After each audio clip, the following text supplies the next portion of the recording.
class I ever taught, he asked me, he says, hey, Rye, uh, blah, blah, blah, blah, blah. He asked me a question. And this was all within the first minute of teaching. And I was able to regurgitate that question and answer the question so he understood it. And he looked at me like I was a god. And at that second right there, it was like, I'm not an educator, I'm a life changer. I just answered this guy that has been doing this job for 22 years. I solved his riddle in 15 seconds. A no or an F on a test means that they have to try something different. Some, 100%. right? So some of them actually go through their educational process and thinking that they're a bad student. 100%. And that's not true. What they have to understand is how can they adapt and learn differently, like Ryan is saying, as he did. How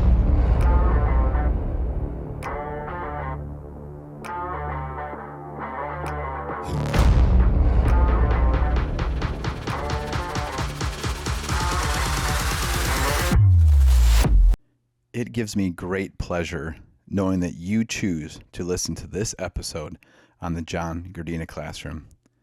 My mission is to serve the Lord by creating content that will help you in your journey of life. If you want one-on-one coaching or would like to be part of my 40 Days of Deliverance program, please visit my website at johngardina.com. Also, if you would like to give a financial gift to help the show grow or provide the funds for the editing process and publishing of the show, it would truly be appreciated. Lastly, God has given me a vision to have a place in the woods with cabins to enjoy fellowship, healing, along with outdoor activities with others. If you have land and feel compelled by the Lord to donate some to make this vision a reality, please email me. I will have all the information available in the show notes. Thank you and enjoy this episode. Welcome to the John Gardina Classroom. Today, I have my special friend from almost 20 years now, Ryan Eubank, who we first met at Auburn Career Center, teaching together, and we have been lifelong friends ever since that time. So, Ryan, welcome to the show again. Thanks, John. It's a pleasure. Yeah, it's amazing the brotherhood we've created in almost nearly the last 20 years has been just absolutely amazing. Yeah, I couldn't agree, anything less than what he just said. So today, the objective is for Ryan to kind of go into his story of being a child with dyslexia and how that drove him to be the man that he is today. So, Ryan, why don't you begin when you were in Painesville City or Painesville Township schools, and what teachers influenced you and had an impact in your life? Well, John, I think the greatest teachers of all time for me is my parents. Um, you know, they have always been a very strong supporter of me. And when I was in second grade, I got diagnosed with dyslexia. And I went to Hale Road Elementary School. And it's pretty crazy because that school has since closed and they have conjoined other elementary schools in the Painesville City school system. So I went there and I would go to Hale Road, and every morning I'd ride the bus into Hale Road, and we would transfer onto another bus and we'd go to Madison Avenue Elementary School, where um, I learned how to teach was in about second grade when I went into a class with the most amazing teacher ever. Her name was Linda Clayton, and she was the LD teacher, the learning disabled classroom. And the coolest thing, everybody always asked me, Rye, well, where did you learn how to teach? What college did you go to? Who were those people that taught you how to be an educator? And I always say I learned in second grade. And everybody's like, I don't understand. And um, Linda Clayton, to watch her teach a class in second grade was amazing. When we'd have 8 individual students in that learning disability class, to watch her teach a math problem 8 different ways for all the different learning styles that the students had to teach from was amazing. How she worked her way around the room to fill all the students' needs. And I went through her class from second up to the fifth grade.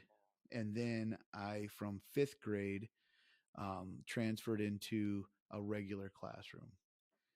And then in the regular classroom, when it came to the subjects of what you had your disability in, they would come in the middle of the class and they would pull you out of the class and take you to another class that would be where you would be with another teacher to help you with your learning disabilities. And for me, every student knew where you were going. So at that point, you were labeled. And then when you were labeled, it was hard to connect with, let's say, the regular ed students. And so I truly believe, you get into education, and that's where I started to feel uncomfortable about a lot of various things. It wasn't about what I couldn't do, it was about what everybody else was thinking. And so when I got into this teaching practice, Yeah. um, I related everything back to when I was a kid in the elementary school system, because it was crazy. When I was in first, kindergarten, beginning of second grade, everything was taught with your hands. You would actually have apples in your hands to learn math. Which makes sense, right? Yeah, and you would have like 1 apple plus 2 apples equals Equals. 3 apples. You were coloring by numbers. You were actually using a pencil to draw out your letters and your numbers. You were actually doing things with your hands. And Yeah. then in third grade, you started to learn how to read, how to put sentences together, how to put them into paragraphs. By fourth grade, you're now reading the chapters, answer the question in the back of the chapters. And from fourth grade all the way up until you're in college, that's how education goes. Here, guys, here's how you're going to teach. I'm going to stand up here, teach you some bullet points on a PowerPoint, or teach you some bullet points on a blackboard or a chalkboard or a dry erase board. And you're going to read the chapter, answer the question back of the chapter, and then that's how you're going to get taught. And I got pushed all the way through school that way. Mm-hmm. And it was a struggle for me. I can remember going home at night and my dad sitting with me on the couch, and we would have to read paragraph after paragraph, and I would just cry and I wouldn't comprehend anything. And it was very hard. So there is where I learned how to create I guess, if you want to say, a mask. And that's where I brought humor in. That's when I brought love in. That's when I brought, how to communicate with people, because I knew it wasn't going to be being smart. That's what I thought. I wasn't going to get the A's and the B's that everybody else thought that that's what you had to get in school. And so then, I would always, I guess it wasn't the class clown. I was just more of a kid that, wanted to fit in, but I knew I wasn't going to fit in with the regular ed kids. I was a pretty good athlete. So I got to fit in with the athletes because I was good at football and baseball and basketball and wrestling. And I was able to fit in with those individuals that kind of helped me take off the mask and be able to blend in with them. Yeah. And, the craziest thing, I'm in education and I'm going through high school, and I just didn't think I could amount to nothing. I mean, it was like everybody had a vision for me that this is what I'm going to do. And I'm going to go and work in a factory, or I'm going to get a very basic job. And, you might be able to create a living with that. And, it scared me from wanting to go to college or go and get higher education, or I wanted to go to the military. I got denied from the military. Mm-hmm. I broke my arm. And when I broke my arm, um, in Colorado Springs, Colorado, I fell off a rock formation called the Kissing Camels. And my 11th grade year, I decided I was going to go into the Army. And I started talking to a recruiter. I had a young lady, which now is my wife, Heather, I wanted to get married and I wanted to have a good opportunity. So I thought going into the military was going to be the best thing for me because I didn't want to go to college. So I went in to sign up for the military, took the ASAB test. And when I took the ASAB test, I went in and I had to figure out what I wanted to do. So I was going to be an 88 Mike, a heavy equipment operator, or over the road truck driver is what I was going to do. And I went in to sign my papers to get ready to go to boot camp and get an enlistment into it. And they asked me one question before I signed the document was, have I ever had any surgeries? And I said, yeah. I said, I broke my arm in 13 places in Colorado Springs, Colorado. I was at my brother, Fort Carson, Colorado. He was in the Army and we were on vacation and I fell and I had to get my arm fixed. So they went in and gave me an x-ray and they denied me from the military. So now I'm thinking about life. I'm like, oh, can't go to the military. Don't want to go to college because everybody said I wasn't smart enough to go to college. I'm like, what am I going to do? And so I graduated from high school because I got held back in second grade. I graduated a half a year early. I graduated in January, and I started working at Lincoln Electric in February, and worked at Lincoln. And I bought a house. Um, and NAFTA happened. NAFTA was one of the biggest things in my life because when NAFTA happened, everybody said, I got a manufacturing job. I'm making very good money. I'm like, wow, I bought a house very young, 19 years old. I'm a homeowner. And not many people can say at 19 years old, you are a homeowner.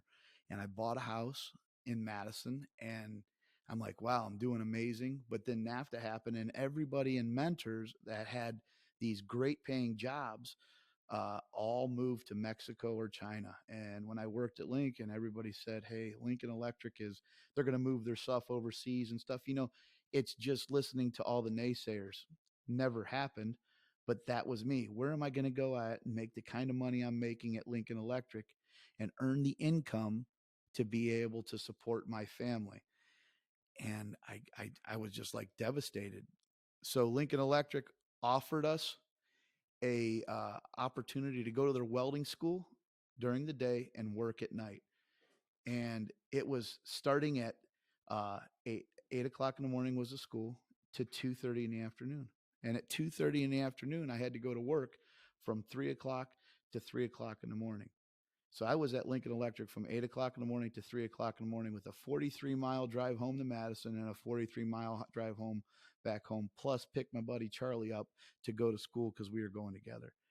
And we did that for 17 weeks, never missed a day, was always on time, did the best we could out on the shop floor.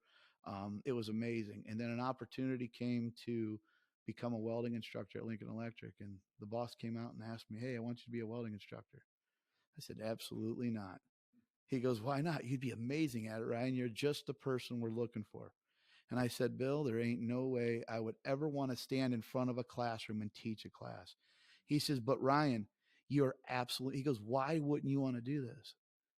I said, Bill, I don't know how to read real well. I'm dyslexic. I don't like to spell. I don't know if I can stand in front of a classroom and do this. And Bill's like, you got to do this, right? Got to do it. And another individual from Lincoln Electric came down. And he says, Ryan, you're going to do it. And if you don't like it, you can have your job back. And I said, well, I guess I'll go and try it. And I'll never forget the second I walked into the room, I was teaching an ironworker class, and a guy in the front row, first class I ever taught, he asked me, he says, hey, Rye, uh, blah, blah, blah, blah, blah. He asked me a question. And this was all within the first minute of teaching. And I was able to regurgitate that question and answer the question so he understood it. And he looked at me like I was a god. And at that second right there, it was like, I'm not an educator, I'm a life changer. I just answered this guy that has been doing this job for 22 years. I solved his riddle in 15 seconds. And I was like, wow, I can do this. And then the next thing you know, I just went in and I tried so hard to do this. And I wanted to prove everybody wrong. And my wife's favorite thing to say is, don't tell Ryan that, because that gave me the fire. Because I used to listen to everybody I thought that was important in my life on what I was going to be able to do. Because if they told me I couldn't do something, I guess I couldn't do something. That's like the youth today. They don't understand the value of the word no. The word no in education through high school means something totally different than when you graduate. Because if we listen to the power of the word no, there would never get anything done. Everybody says something to one of the young men or women in high school and say, no, you can't do that. So guess what they don't do? They don't do that. But if they think that value or that word no means the same thing when they graduate, nothing would ever get accomplished, because the value of the word no once you graduate means find another way. And when I learned the value of the word no, just because somebody said it couldn't be done doesn't mean it can't be done. Let's figure out how to do it. And that's when I started to look back at this incredible opportunity to teach these young men and women what the value of the word no is.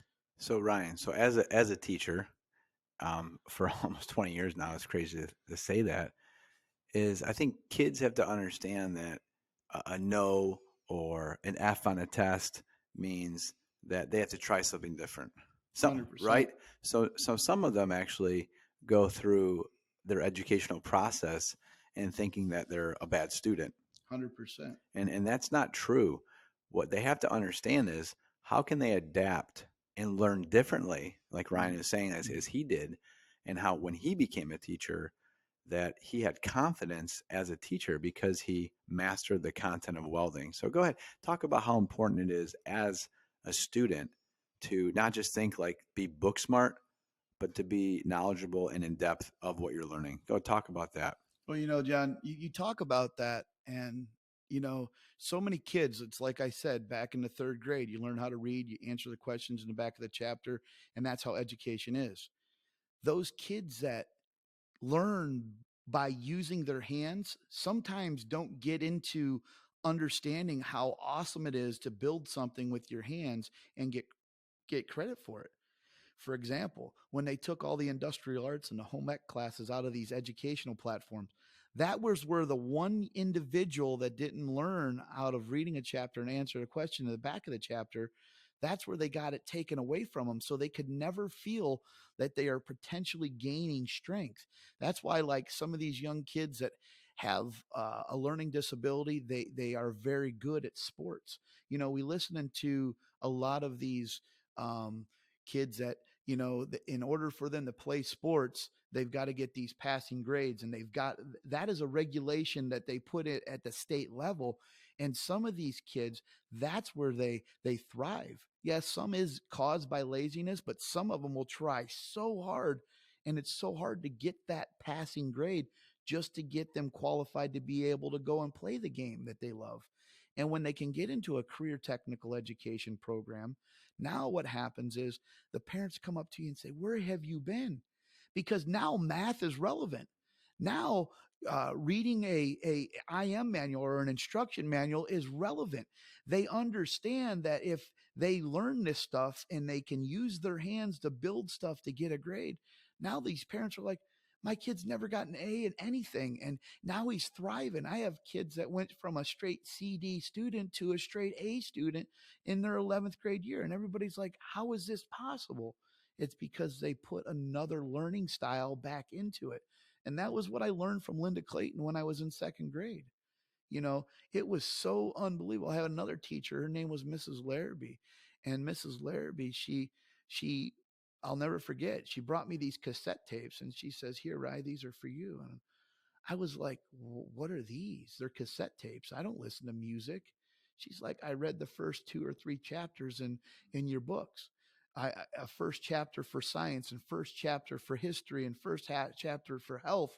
And I'm like, what does that mean? She goes, it's so you don't have to go home and struggle. You can just put these into a recorder and you can listen to them. And it's me reading to you.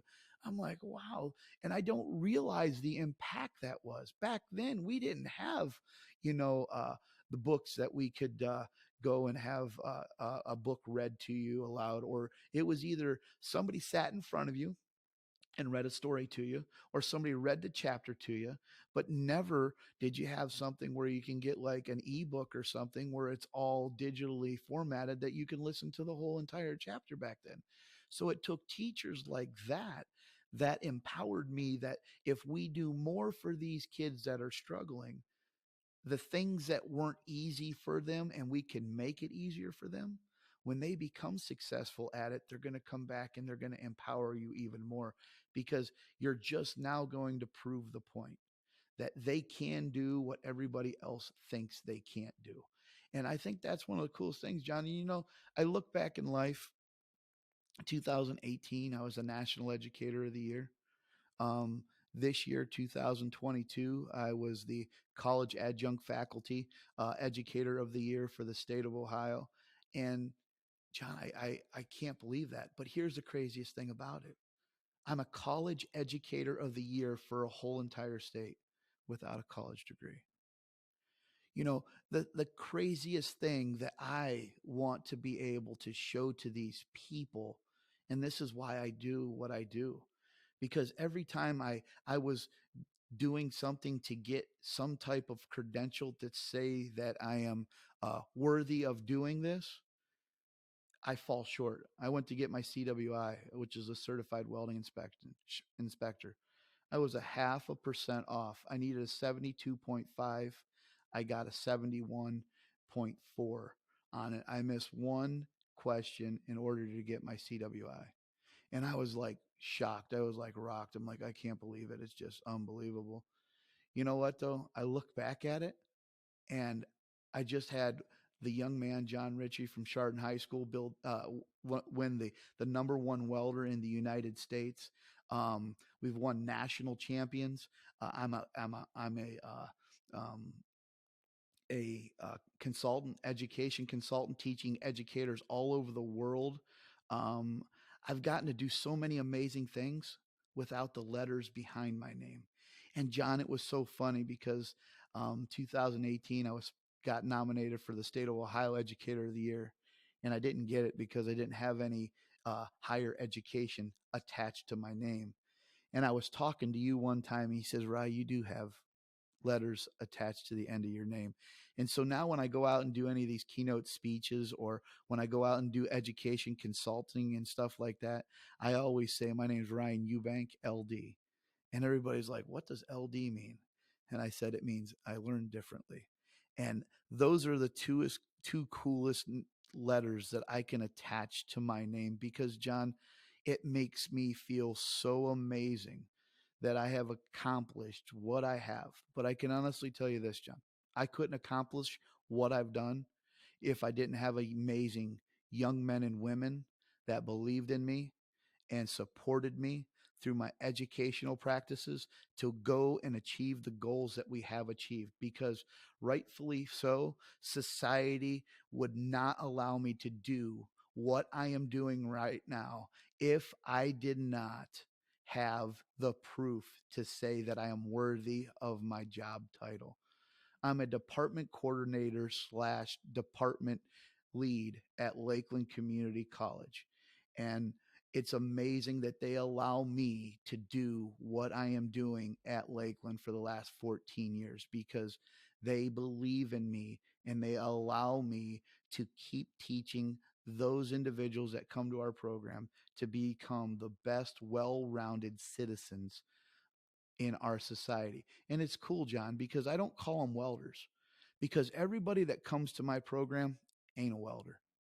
Everybody that comes to my program, it is my job as an educator to not lie to them and say that they can go out and do whatever they want. My job is to be able to identify what their strengths are and teach them how to love what their strengths are so they can become the best individuals that they possibly can. I have students that come in to my welding program, and once they get out of the welding program, we align them with a job at a fabrication facility or a construction site or in a motorsports job or something like that, John, that they might not ever weld.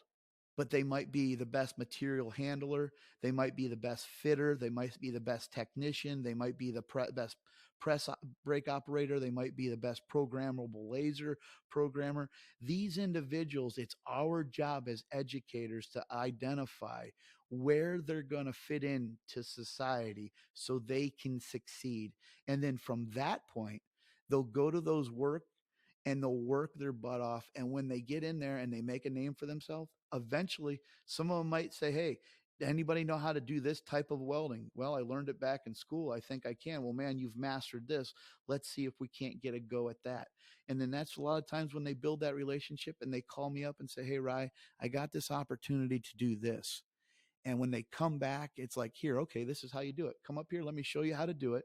And then they go back to their thing. Next thing you know, they're supervisors, superintendents, presidents, owners of their own companies. And everybody's like, where did you come from? Oh, Ryan Eubank, Lakeland Community College, Jesse Serpan, all of these educators that have helped us at Lakeland get these kids an opportunity is unbelievable. So my thing to me is I can't believe where I'm at, John. I can't believe it. So Ryan, you have these students who they come back to you for knowledge, and you give it to them so readily. So my question to you is, being an educator for 18 years or more, I mean, just in the high school level, Mm-hmm. is that kids always will ask like, "Oh, Mr. Gardina or Mr. Eubank, when am I going to use this math or this English?" So why don't you kind of go ahead and talk to kids who are going through this process of learning, and how they can find relevancy of how it's really going to matter in their future. Well, I think um, as an educator, that's an amazing question because most of these young men and women are sitting in a classroom and they kind of get glazed over and they're like, man, I don't understand the relevance of this or why I'm going to be able to use this. I had this teacher, her name was Mrs. Kleps, and she was a Greek mythology teacher.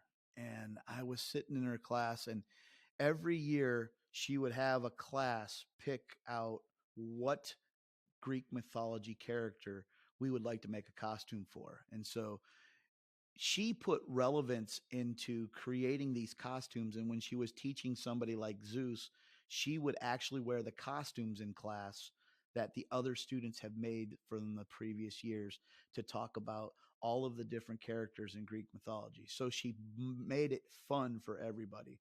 So when I had students, they all come in and they say, hey, Rye, uh, when are we going to use this type of math, or when is it going to be relevant for us to be using this? And I can honestly say, we as educators have to make the relevance of math, English in our classrooms so we understand exactly what they are, when they're going to be using it, and how they're going to be using it. And the question that I answer to them is, you don't know whenever you're going to use it, but it's going to be something that if I can make relevant at that point on how I use it in an everyday society, when I look at fabricating something and I'm trying to do geometry and figuring out angles, and when I'm learning about SOHCAHTOA and stuff like that in math, I actually take projects and show them, all right, guys, here's an angle, or here's a joist that goes into a house, and here's how we figure these angles out. So if I'm going to be in the construction field, I might need to know how to figure out radiuses and circumferences and diameters. I might need to know how to use math to be able to measure. It's really important for us to be able to create something that these students can see the relevance of why they're learning the different types of math and English, and why science is so important. It's so important to be able to use your life stories so these individuals can understand where it's going to relate to and how they're going to be able to use it in the future. And it's so important to give them an idea, because what they think is, oh, I'm supposed to figure this out on their own. But if you can literally show them how it's going to be used. And another thing that I learned in education is we have to teach the students how to make a mistake. Most of our parents are looking at these young men and women, and if they don't get an A in something, they really truly feel like they have defeated themselves. But I got to tell you, a D and a C a lot of times is 10 times better than an A. And a lot of people don't understand that. I said, so many kids, they don't know how to make a mistake. And making a mistake is how common sense is gained. Because if you didn't get the right answer, the right grade, or the right appearance in what you're looking at, and you could find out that way didn't work, so I've got to find a different way. Most of these young men and women, when they get a C or a D, they feel so defeated because they didn't get that A. But if they get that C or D and want to get better at it, and you can teach them how to get better at it, the reality of it is they'll know never to make the first mistake again. But if they don't know how to make a mistake and correct that mistake, they lose all their common sense. So, what does our society do today? They wait for somebody else to come and give them the answer. And they don't give them an opportunity to try to think and cipher and figure it out on their own. And in society today, that is our biggest problem. When they come up with a problem, they don't know how to correct the problem, or they are afraid to try something to correct a problem if they don't know the perfect answer. No, that's Ryan. That's ain't that the truth, man? Like, here's a perfect example that happened just to get ready for this podcast. I didn't know what I didn't know, right? Right, absolutely. So I had to go through a trial and error process of hooking up different cables, trying new resources that I'm using now, and trying to perfect it to make the show the best that it can be. Because it's all people have to understand this. It's you can't be discouraged by the F, or you can't be discouraged by, they say the phrase, getting your butt hurt. Yeah. Okay. Hey, John, here's another thing. You can't be discouraged on relying on other people. True. Because you know what? You think about, well, I've got this great game plan, and it's very hard to say, hey, can you help me this and help me that? And then it doesn't fall through. And then everybody's like, well, I didn't get it from him, so I guess we can't do it. And that was the great thing that we did. We do that in every day. If somebody doesn't know, back to our original statement, the value of the word no, Mm-hmm. the word no translate in many different forms. Like when you're trying to rely on a friend and you're expecting him to be there, or you're expecting him for his help, and then something all of a sudden happens, an emergency happens, or life happens. That's just the exact same thing as an interpretation of the word no. So does it mean that, hey, he can't be here today, so we can't do it? No, the life must go on. We have got to ultimately be able to say, all right, let's go a different path, but try to get the same results. Mm-hmm. And sometimes it's like cooking dinner for your wife or your kids. You know, you're sitting there and you're like, oh, what can I cook? My wife all the time, your wife, everybody's wife. What can I cook? Well, didn't get a chance to go to the grocery store and get everything in the recipe to make this chicken or pasta or Mm-hmm. whatever. And it's like, oh, I got to just throw something up because the kids are going to come home starving, and my husband's going to come home starving, or she's going to come home starving. And I'm sitting here and they're like, oh, we're just going to throw some stuff together. And the next thing you know, they make the most magical recipe. And then that is a lifetime, because the value of the word no has so many different meanings, purposes, and values in life. It's not even, it's so powerful. And we're not teaching anybody about that. Well, the thing that you're saying is not only in school, but it's in life, right? Yes, Here's my example. I have students who they haven't built their grit system. That's the way I'll put it, right? So 100%. so here, let me ask you a question, and you can answer it. Ready? So like we witness these individuals who think that school is dumb because they find no relevancy. We get that, Yes. especially now that Yeah, I'm middle absolutely. school. Yep. I see it now. I always tell them, okay, this is part of the process. The more you learn how to become a better individual and find your strengths and your unique talents, but actually use them for good, then you're going to blossom. So here's my question I want you to answer. Ryan, how do you build the individual to be who they are, the best that they can be for themselves, and then hopefully for their community? So go ahead and answer that question. Well, John, that is the most amazing thing. You know, as an educator, um, you have what's called parent teacher conferences. And the coolest thing about parent teacher conferences, you get to meet their young man or woman that you're teaching, and then you meet the parent. So you spend all of these days and working hours with the men and women that you're teaching, and then you meet the parent. And a lot of people have been a part of their life for 18 years or 16 years or 15 years, but yet don't even know their son or daughter's strengths. And they get into a program. And for me as an educator, you get in and you see something in these individuals that they don't even see in themselves and the parents don't even see in themselves, because a lot of the times the parents or any of those individuals have never ever been in their shoes. They've never been in a welding shop, never been in a fabrication shop, never had to build anything, never had to talk to business employers and stuff. And so as an educator, I get to identify things that nobody else has got to do with their son or daughter. So when I tell their son or daughter that it's so important to them to trust in me because I see something in them that they don't see in themselves. So what I have to do is I have to be able to align this with their parents and their son and daughter and say, hey, here would be a very good career path that you should ultimately think about going on.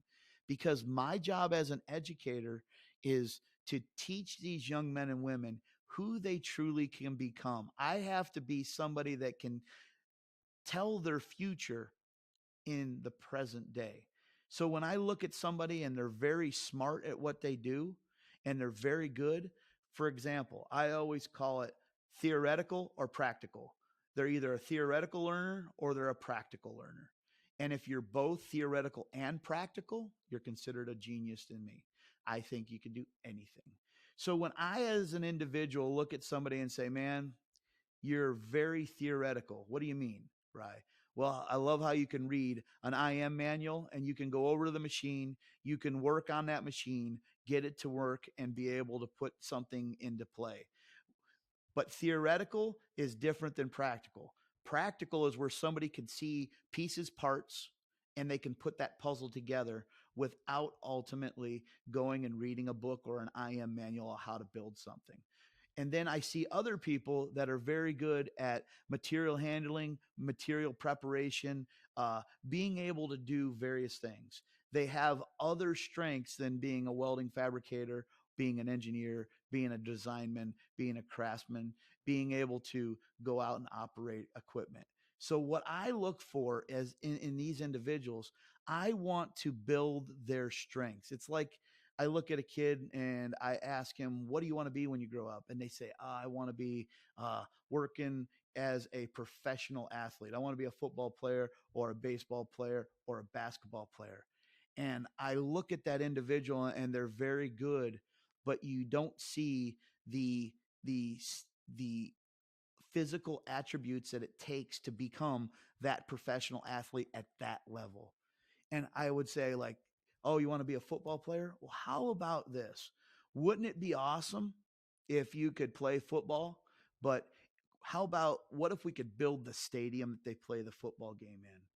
What if I could teach you how to become an iron worker, a boilermaker, a pipe fitter, or somebody that builds these huge buildings, these huge infrastructures that they play the game in? How cool would that be? And then if you worked for that company on the off hours, you can go out and you can start playing for these, different football leagues that they have around the area, flag football or softball, and you can get very good at it that way. So you can still play your profession and you can still do your profession, get paid for it, support your great habits. So, my job as an educator is to be able to identify what works for them.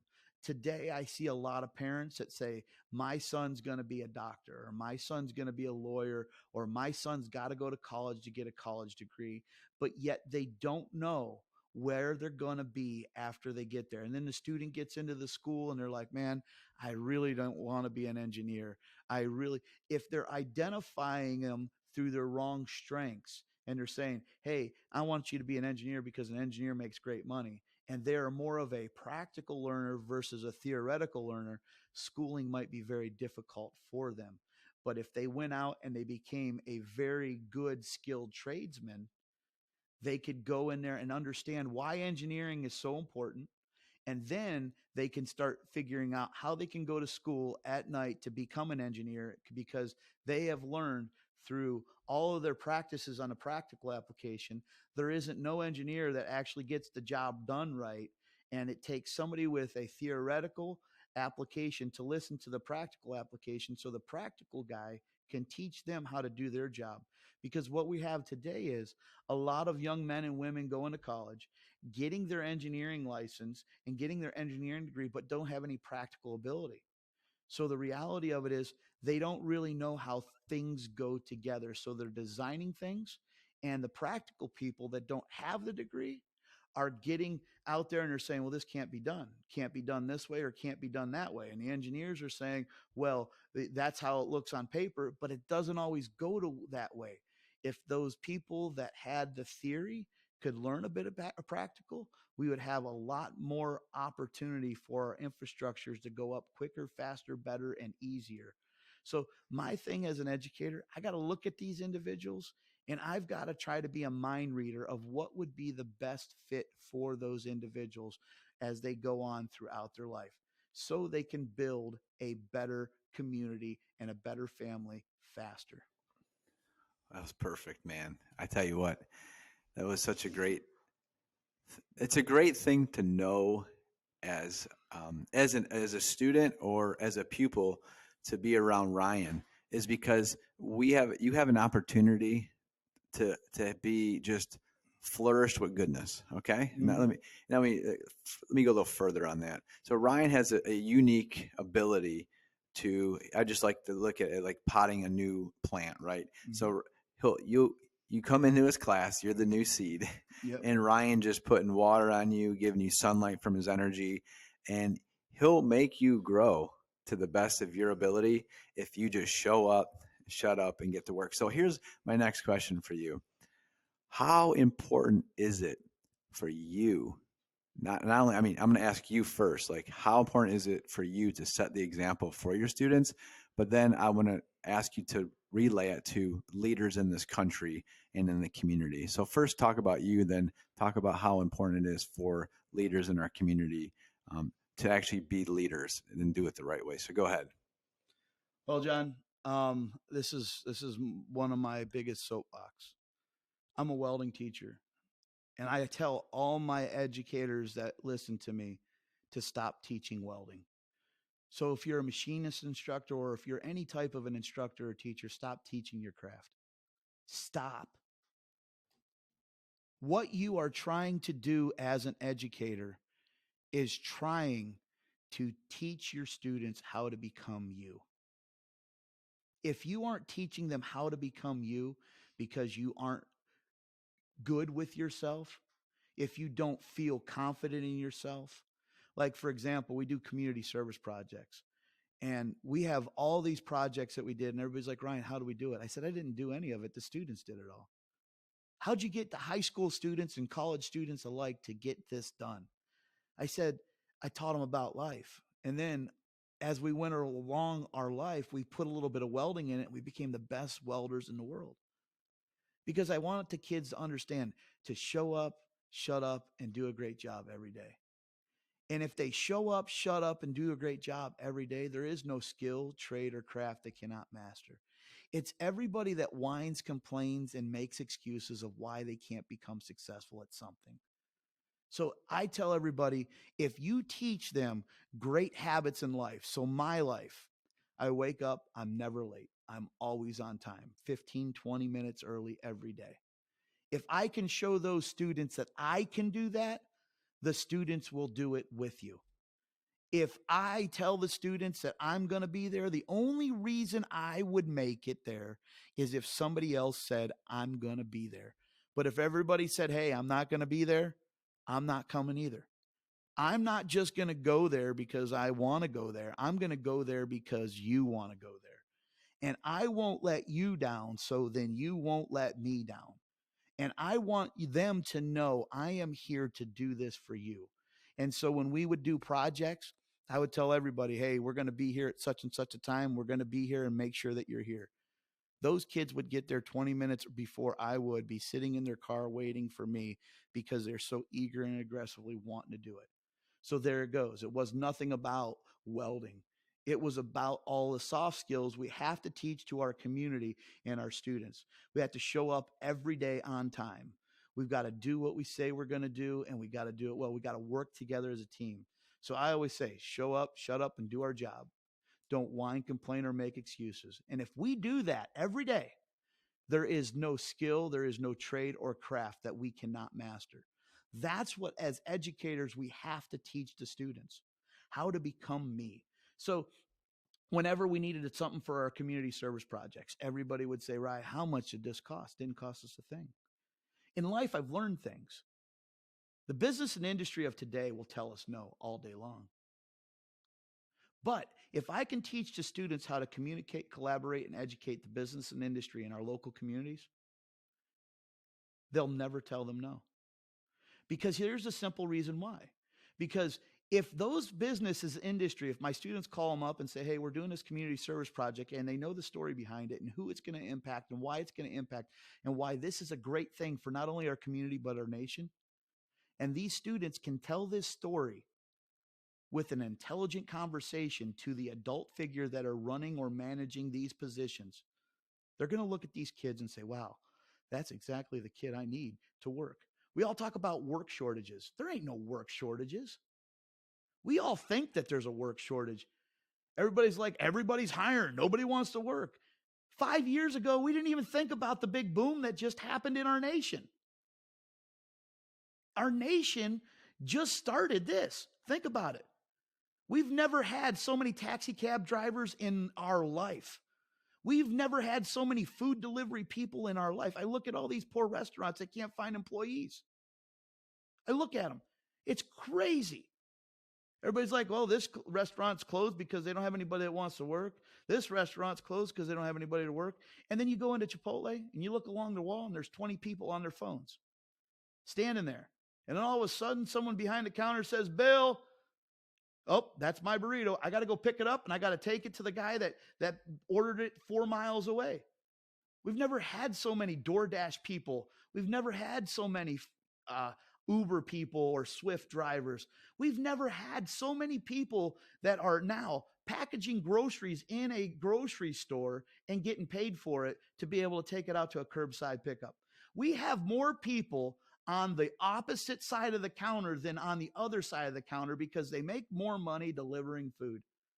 I looked at there the other day. We're sitting there in Chipotle, one of my favorite restaurants across the streets, closed for a lunch break, closed for lunch because they don't have enough employees to run it. But yet there's 20 people standing on the wall waiting for burritos to deliver it from people all over the area. So when we look at, we don't have people that aren't working. People are working for an easier job for a higher pay to delivering food and delivering people to their final destination. It is the craziest thing. And that's what I teach my students. I teach my students how to show up, shut up, and do their job every day. And if we stop teaching our craft and teach good life habits, we will be masterful at math, English, history, welding, electrical, plumbing, machining, HVAC.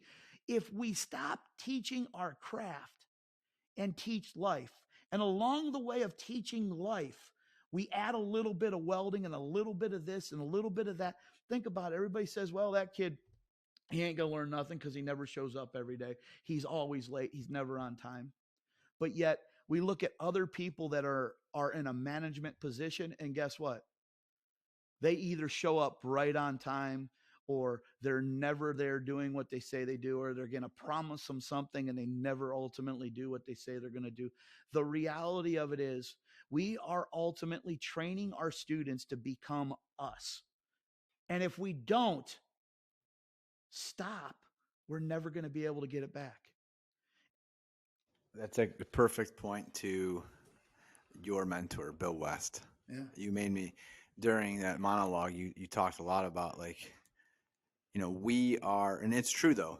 So high character has a responsibility to teach our youth. Okay.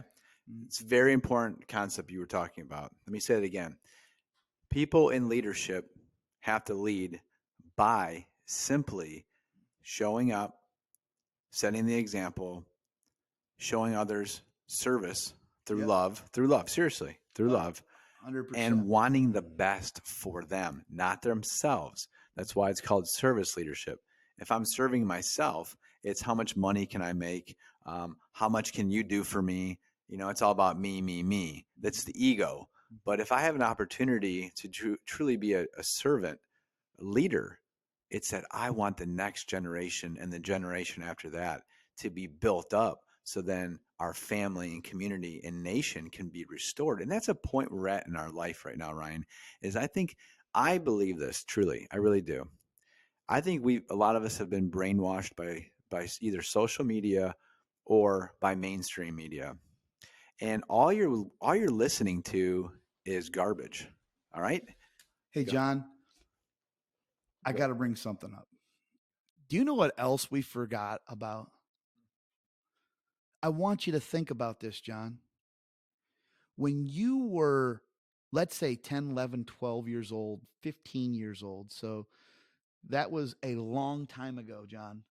Now, John, I want you to think about this. Think about it hard. When did your mom and dad find out about most of the things that you did on the weekends or after school or things you shouldn't have done, but they're like, how in the heck did you find that out?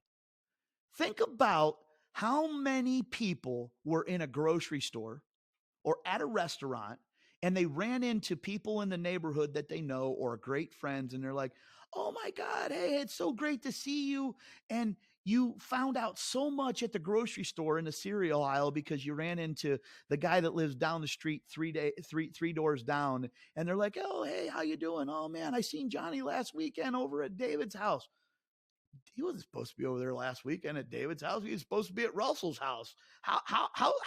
Whoa, hold on one second. I better check out. But now there is no social interaction. There is no touch.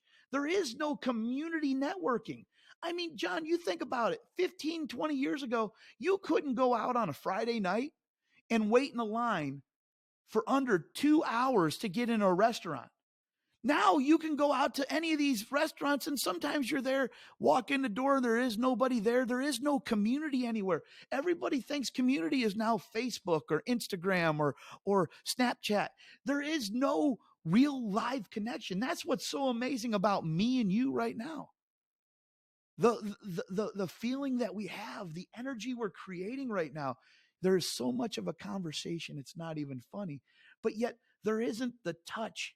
The first time you would go to a grocery store or somebody and you've seen somebody that's a close friend of your family, the first thing you do is you would shake hands or you give them a hug or you now we're infested. Nobody won't even give a firm handshake.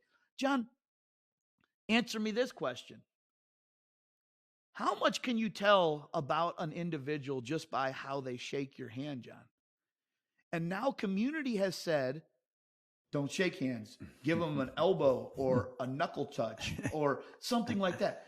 Tell me about how often that was just the genuine feel, and you could feel that vibration of that ultimately set the tone for the conversation and what you could be able to communicate to somebody because of that handshake. Let me answer that. Hold on. Okay. So the thing we have to realize is that community and fellowship, and this is one of my favorite topics to talk about, is so important. I mean, not only is it biblically based, and I always base everything off the Bible that I teach, Mm-hmm. is that we literally have to embrace one another with touch, with honest conversations, with accountability through, I mean, verbalization right now, like we're doing, eye contact, listening skills. Like this is somewhat of a dying breed because of social media and the way that we've been distanced because of COVID. All right. Mm-hmm. But people have to understand this. It is vital. It is truly vital to be a good leader, okay, or representation of your family and your community, by being able to communicate effectively with authenticity. That's the key word I would say. Mm-hmm. It's not being a phony. And Ryan asked me, like, what do you talk about a handshake? Well, I should be able to look you in the eyes, man to man, have a nice, firm, not overpowering handshake, but Absolutely. but a nice, firm handshake to say, I respect you Yeah. as a man, and I cherish you as a brother. Yeah. And that's when that happens, that's when the bonds are formed with that energy that you can do anything together Yeah. and conquer the world. Go ahead, talk about that. I look at these I watch some of these TikToks, and I'm watching about these football players and these coaches, and I'm watching. My wife's so funny. She looks at me and she's like, "What are you doing over there on that chair? Why are you crying? And why are you getting emotional?" I'm watching these TikToks. Well, what are you watching these TikToks about? It's amazing. I watched Ohio State the other day, and I was watching a TikTok, and the coach, how they embrace each other when something's great, and you can see that vibration, that energy that is flowing through those coaches with those individual students. It's the touch. And you know what? Once those players know that that touch is there and that love and that embrace is there, guess what? The energy ultimately consumes everyone, and that's how you become a very, very successful team, because now that aura is around everybody, not just individualized. When these individual teammates, they have to be embraced, they have to feel the love, they have to feel why they're doing what they're doing is right, they have to play together as a team. And John, I think that's one of the coolest things. You've got to be able to have that human touch. Everybody says, "Ryan, what's a key element in education?" And I can't stress it enough. It is the touch. It is being able to create that relationship with not only a verbal communication, but a high five, a handshake, a pat on the back, or maybe even a hug. It's so important with these individuals. They know that you have a a a I guess a gesture to come in and a gesture to leave. If the door, when they come in and you are not there to ultimately recognize them, they think that you don't know that they're there. If you can acknowledge them, even if it's a across the classroom, "Hey John, how you doing today? Hey Mike, hey Dave, hey Sam, hey Pete," at least they know that you are recognizing. So many of these kids come into a classroom and they sit in a classroom and they don't have any idea that anybody knows that they're there. Because if you recognize them when they come in, they're going to recognize you as they go out, because they know that you ultimately care. You have to be able to introduce yourself every morning to them, and you also have to have an exit plan to say goodbye to them every morning, every afternoon. And I'll end that piece with this. I have students who eat lunch in my classroom, and we get work done. And I don't sit in the teacher's lounge. And it's not that I don't like the teachers; I love them; they're great people. Absolutely. But here's the difference. And I'm not better than them when I say this. It's not a Yep. judgment. Yep. It's just that I am on a mission to serve. And me sitting down and relaxing, and I don't like to take breaks. And people are like, "Do you stand up all day?" I don't have a seat at school. I don't. I don't sit down all day long either, John. So it's like I stand at my desk when I have to do my paperwork, and I serve. And this is the one thing I want to end with this segment about how important it is for relationships. If you live in isolation, that's when the devil comes upon you and thinks that you're worthless. When you are built up by others, by friendships and family and love, support and caring, you feel like you're a superhero. Mm-hmm. So when you listening to this, think about your actions and the way you embrace another person or don't embrace another person. You are either building people up or destroying them. Hey, John, think Go. about this. You talk about eating lunch with your students. Think about this. Today, how many students do you know that would rather be sitting in a cafeteria with their friends, but is sitting in a classroom with their teacher? Think about that, John. Think about when we used to sit down as a family to eat dinner now. We don't do it, maybe once a week, if you're lucky. Our environment has changed so much it doesn't give us time to have community at a dinner table for many of us in the United States. That's where community is. Think about the decision. Could you imagine what those kids say? Hey, yeah, I'm not coming down and sitting at the cool table. I'm going up to the cool school and sitting with my teacher, and we're going to eat lunch up there, and we're going to do work. And those kids are like, what do you mean? You could go down and you could play basketball in the gym, or you could go out and play kickball outside. But you are choosing to go and eat with somebody because, John, you know what? You're teaching more than subject. You're teaching them how to show up, shut up, and do a good job. You are teaching them how to be the leader. You are teaching them the community. And you know what, John? I guarantee you there's some kids in that class right there that everybody's like, how did he get them to do what they're doing? Because, John, there is nothing better than teaching them the key elements of how much you care. And when you could teach them to show up, shut up, and do a great job every day, and you can teach them self reliance. John, how many of those kids, answer me this, when they miss a day, they don't just walk into the classroom the next day or whenever they do come back and they sit down in that chair.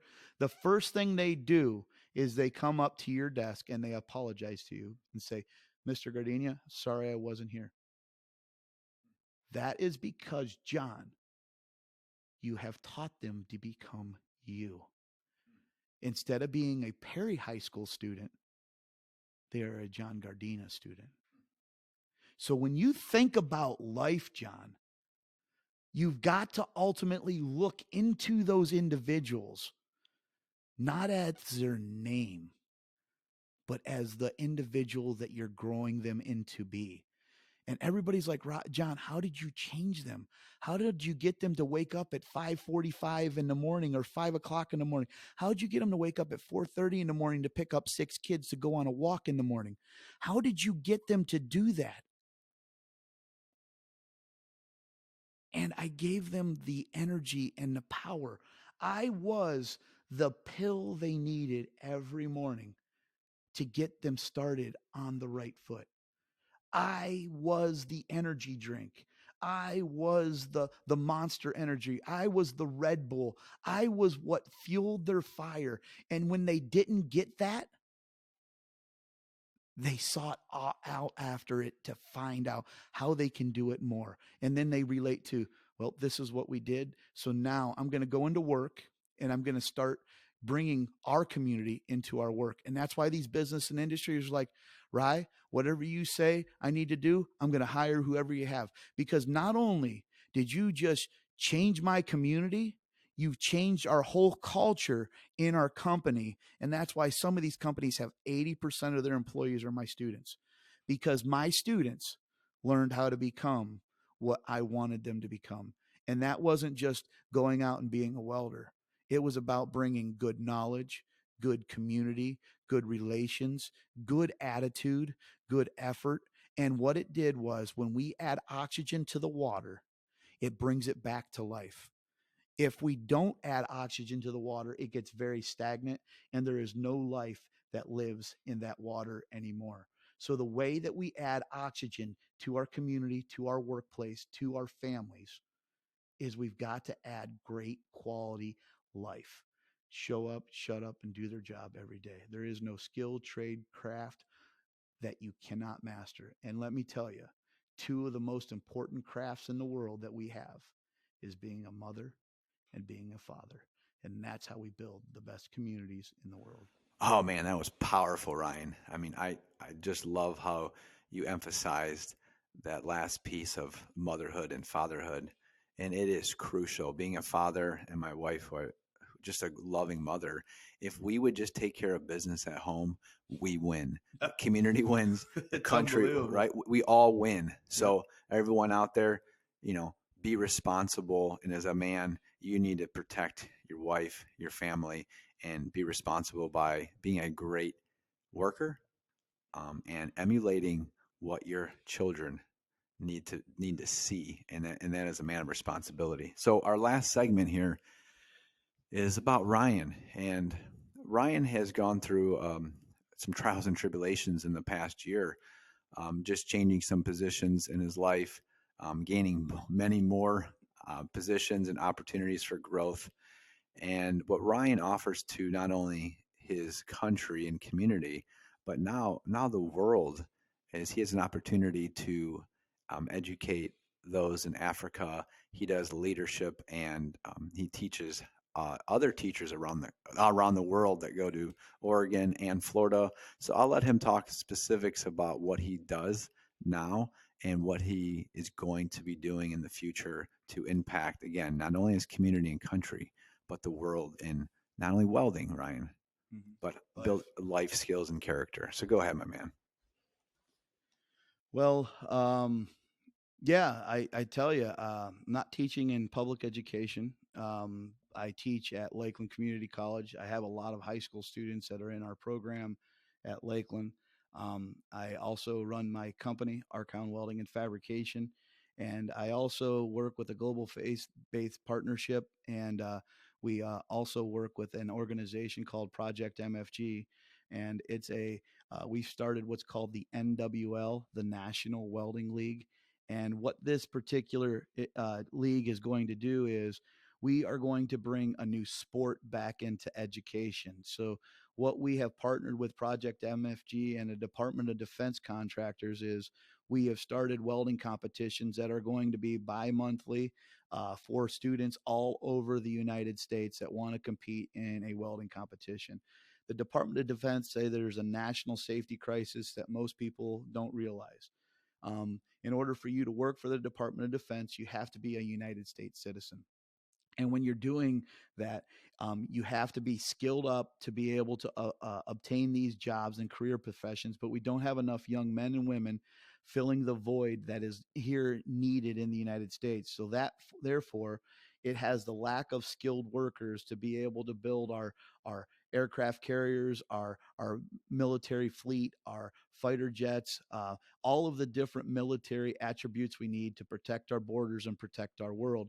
And so that is what we're doing right now with the Project MFG is we're building welding competitions all over the United States that will ultimately help get young men and women interested in a skilled trade so we can try to train more welders to be able to fill the trade gap that we have with foreign countries. We need to make sure we are training our young men and women to be able to weld and be able to fabricate things so we can build our strength in our military.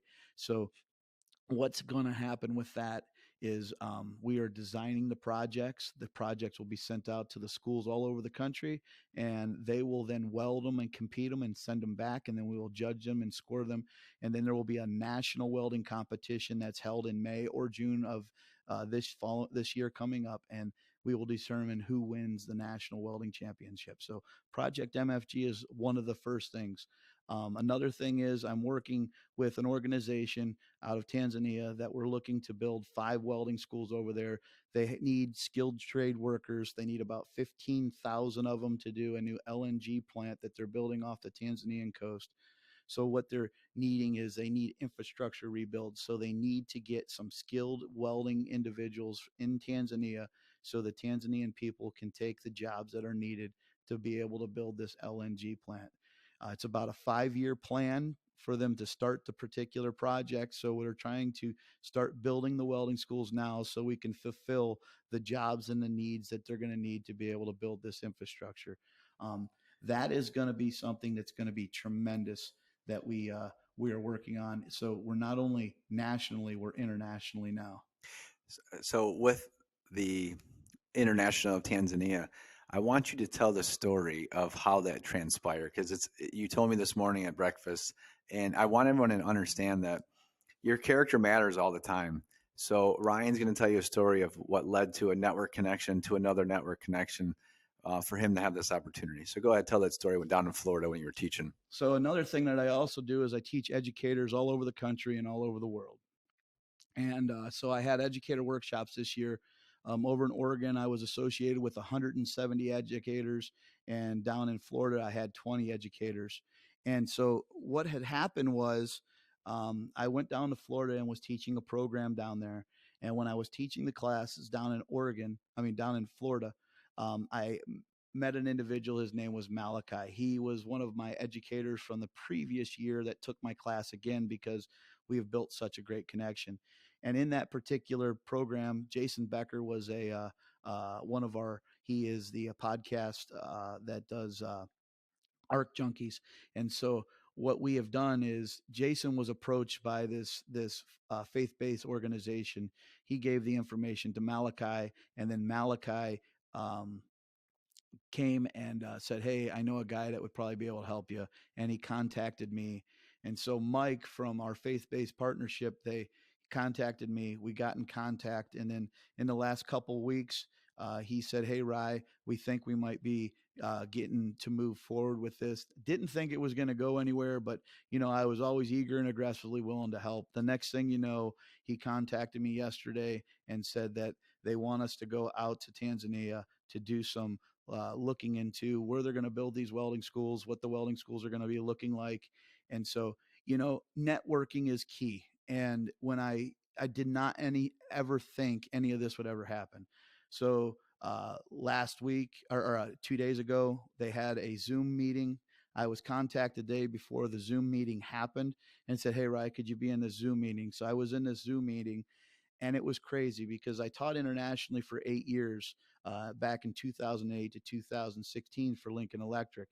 And some of my African counterparts that I taught in my international classes were in the conference call about this expansion of these welding schools in Tanzania. So, something that happened to me 8 years ago, I have students that were in my welding program that are now in charge of the eastern portion of Africa, and their welding equipment and consumables was one of my welding students. And so when Mike started asking me, "Hey, Rye, how can we do this?" And he said, "We've contacted some schools out in Utah, and I have a." He goes, "We're going to Davis Community College," and I'm like, "Oh yeah, I know Nick Price." He's like, "Oh my God, you know Nick Price." So that was one line of communication, and Nick and I are very good friends. And then when we got to Africa, and I knew some of the individuals that were over in Africa, Mike's like, "Man, Ryan, you have been around this world." So what is so crazy about this?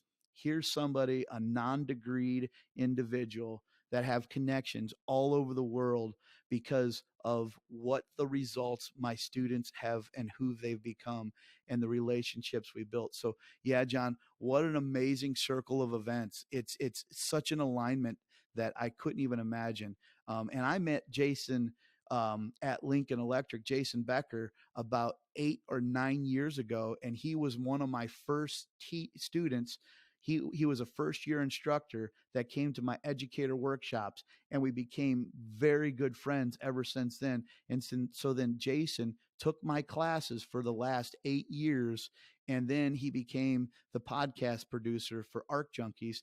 It is just absolutely amazing on how important networking is, and that is building your relationship to teach the individuals how to become powerful at their skill, and then they're going to blossom into great people, and that can only benefit you in your future. So don't think about now, think about when. Because when you start thinking, when I get older, how am I going to affect my lifestyle? And that's one of the coolest things that I have learned, that networking is key. And it's so important that you build relationships with people because they never know when it ultimately can come back to help you. That's perfect, Ryan. I mean, that's everyone needs to learn that. And the old phrase is like, don't burn bridges, right? Like you can get emotional and be like, oh, I hate that guy or that boss. I hate him. And then, you got to tell yourself, step away from the emotion, think about the longevity of that relationship and who that person might open the door for, Hey, John, right? can I bring up something Oh, else? absolutely. Go ahead. John, um, I was at Lakeland the other day, and I was teaching a class, and a kid says, "I work at this place, and this guy, all he does is yell."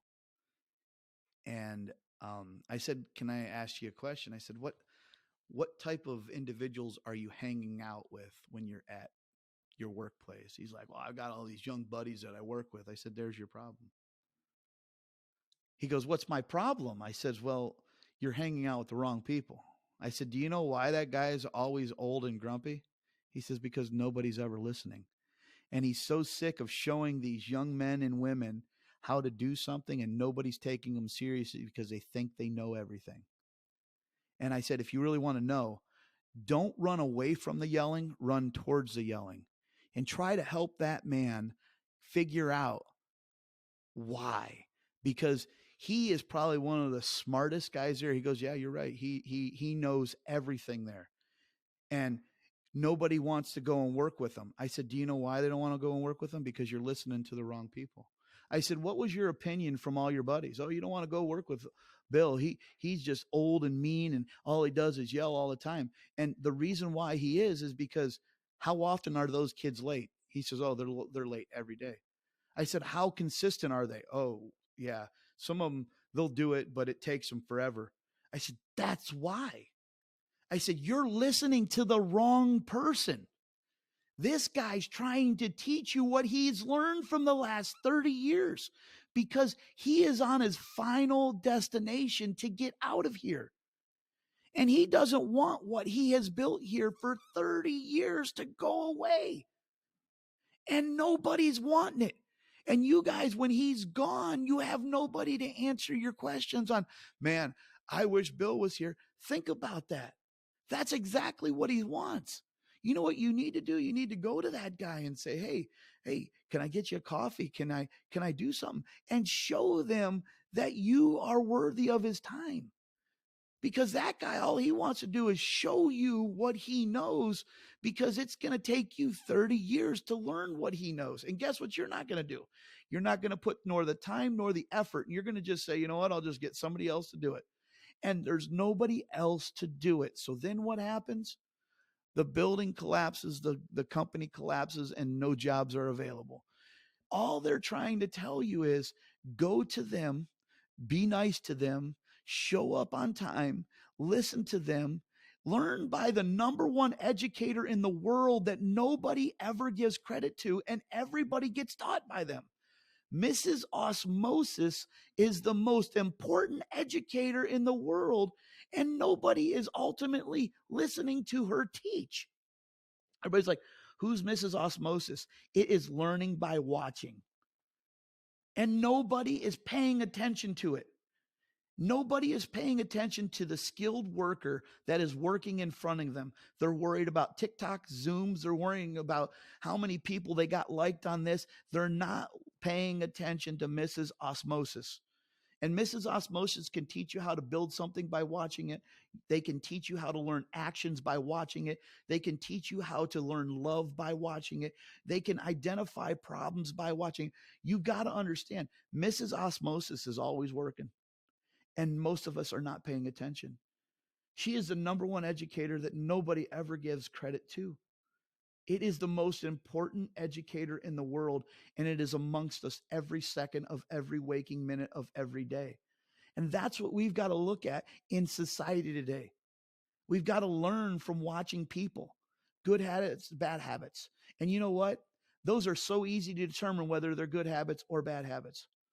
We've got to understand when we are turning our head the other way, we are denying education from Mrs. Osmosis. So don't run away from the person that is either yelling or not yelling, but talking loud. They are there to try to tell you, listen, I'm trying to tell you what works. And this is how you move up in a company so much quicker, faster, and you become better and better paid and better at what you do. So don't run away, run towards them. I never heard that before. I'm not gonna lie. I mean, I've heard of osmosis, never heard of Mrs. Osmosis, and it's very true. John, that's something that I've come up with and I tell my kids all the time. There is nobody that can teach you more than your eyes. And nobody is using their eyes to learn. Mm-hmm. You know, think about it, John. How many YouTube videos is Mrs. Osmosis helping us with? Think about it. You used it today or you used it yesterday looking up something on the phone. That is one of the, but you know what? If you can put Mrs. Osmosis with somebody there that is in a real life environment when you can actually physically touch it, That's the most magical thing in the world. And so many people are looking the other way or running the other way because they're afraid that they're eagerly or aggressively talking to me. And the reality of it is they're just trying to say in any other way, you know, he's yelling, so I can't listen. So what does everybody say? Put their earmuffs on, drown them out, la la la la la la la. And that's the reality of what we do today. Think about that. I mean, I looked at my dad when I was a kid, and I thought to myself, I looked at my dad when I was a kid, and I thought to myself, I was like, man, my dad's really strict. Oh my God, I can't believe it. And I look at my son. My son thought, man, my dad's so mean. He is so mean. He's making me mow the lawn when none of the kids down the street has to mow the lawn. Me and my wife fought and argued about it. It was funny. It wasn't an argument or a fight. It was like, nobody else has to do it, right? Why does everybody else have to do it? And nobody, why does Austin have to do it? Nobody else? I said, Hev, I don't care. I don't care what the kids down the street are doing. All I care about that is my son is doing something. I'll never forget, 7 years old. My son was on the middle handlebars on the push mower. Everybody's like, oh, that's so cute. Take pictures. Look at how cute that is. 8 years old, he had ape hangers and he's pushing the lawnmower like that. And he's pushing and mowing the lawn. 9 years old, I'm like, hey, Austin, I want you to mow this part of the yard. Oh, okay, Dad, this is great. 10 years old, hey, Austin, I want you to mow the backyard. Dad, nobody else has to do it. I don't care. You're not everybody else. You're Ryan Eubank's son.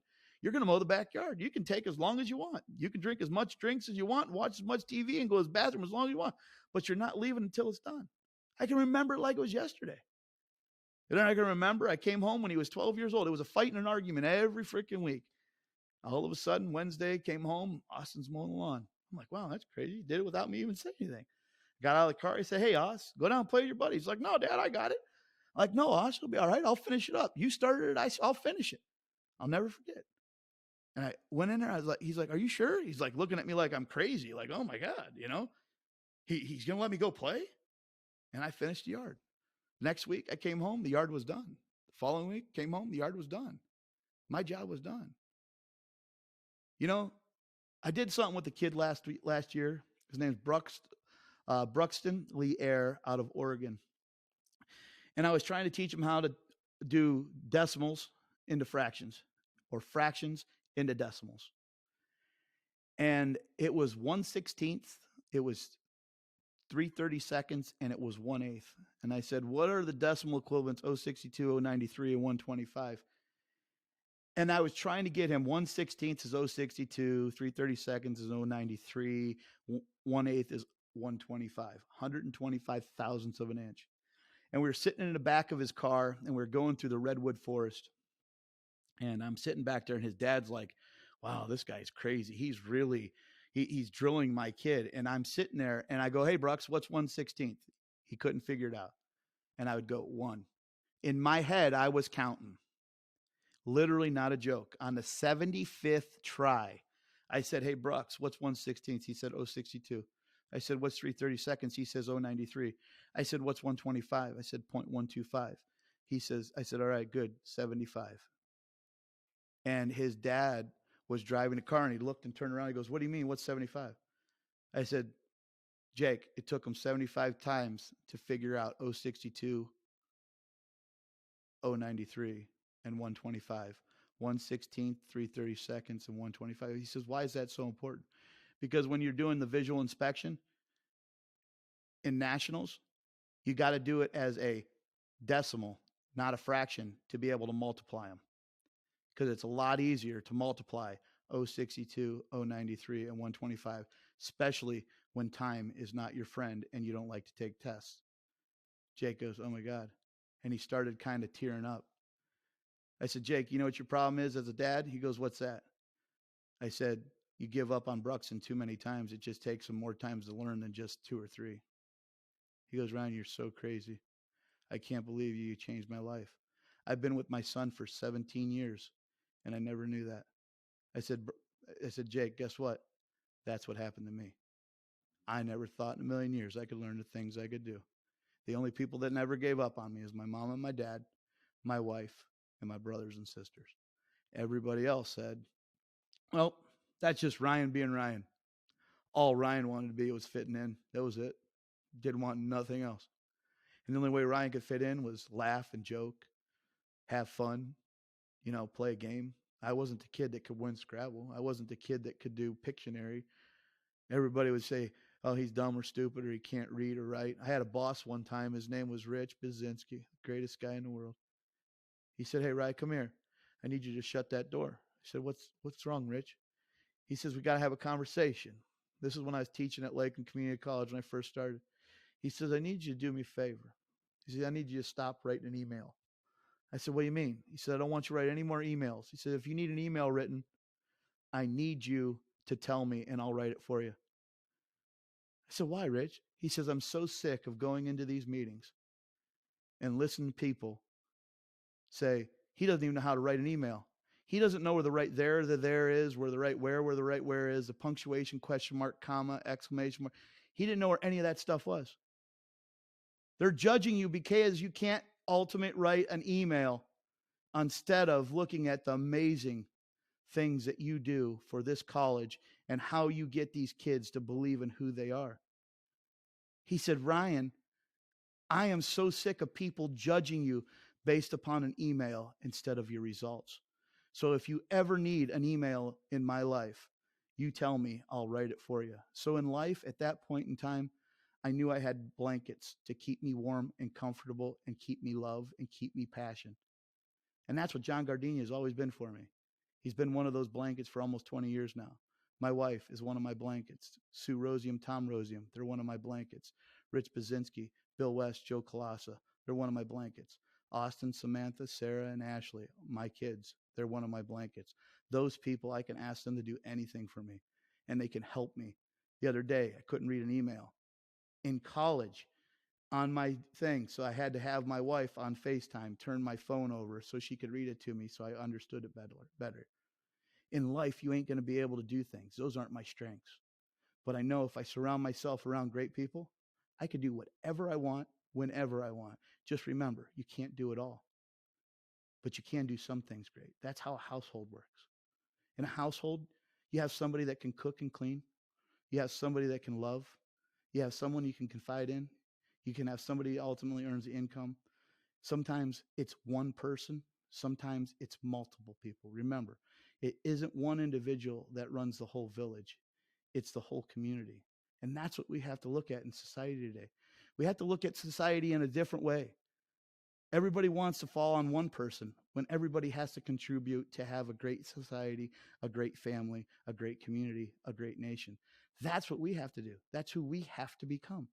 And that's what so many people don't understand. So in life, I looked at so many different things in life, and I didn't know how I was going to get where I was going to get. But I knew if I surrounded myself around great people, I'd get anywhere I wanted to go. And that's what I've done in these last couple of years is I have become one with multiple people because that is my network.